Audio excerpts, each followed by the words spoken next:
21-year-old U.S. Air National Guardsman Jack Teixeira was arrested and charged in federal court this week for leaking top-secret Pentagon files with a group of his gamer pals. While much is still unknown at this hour, we wait for justice to be served. We have to wonder how this astonishing breach appears to our enemies. For example, as we see different headlines around the world, Russia, China, and Iran, and other adversaries are watching too, and we look more vulnerable than ever before.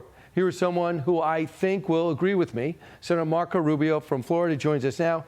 Senator, thanks for being here. This breach has really caught fire. We got the guy behind it. How much damage has been done from what we know?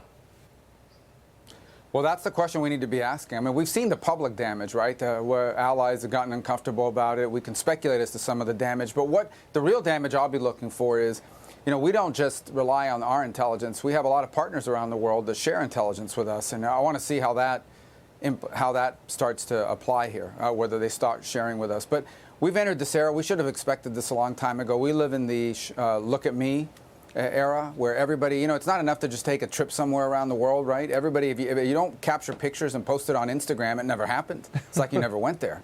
And so I think that's become a very unfortunate, you know, normal part of our culture today. And it reminds me a lot of these cases you hear about paramedics respond to horrible accidents, take pictures of victims just to share with their buddies.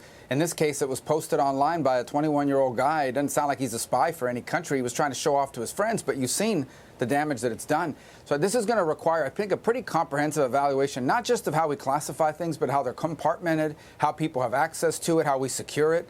And obviously, you know, the distribution on some of these things is hundreds and hundreds of people. In this case, an IT guy on top of it. Right. Senator, we don't get much communication from the White House. The president's in Ireland just puttering around visiting countrysides. They don't even let him do anything but a sentence to say it's not a big deal. Very similar to the spy balloon, not a big deal. Is this a big deal?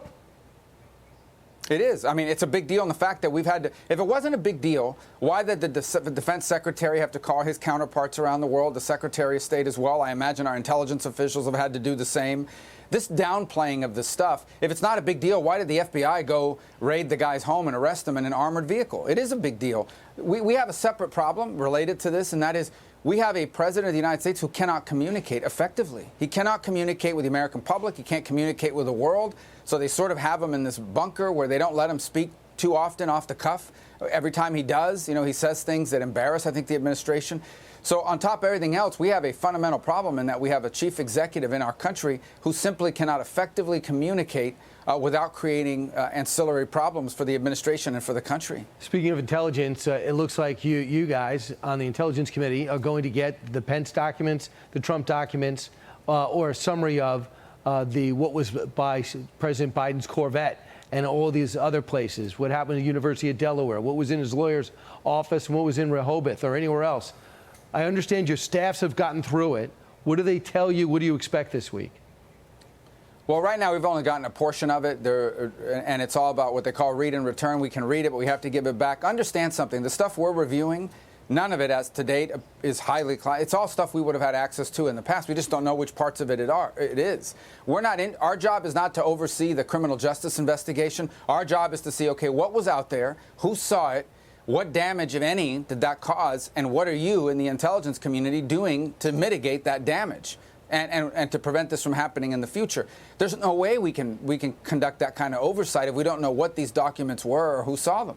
And so our job is to oversee how the intelligence community is behaving and whether they're doing enough to protect us if there was any damage. So we can't do that if they don't share. So this is an untenable position.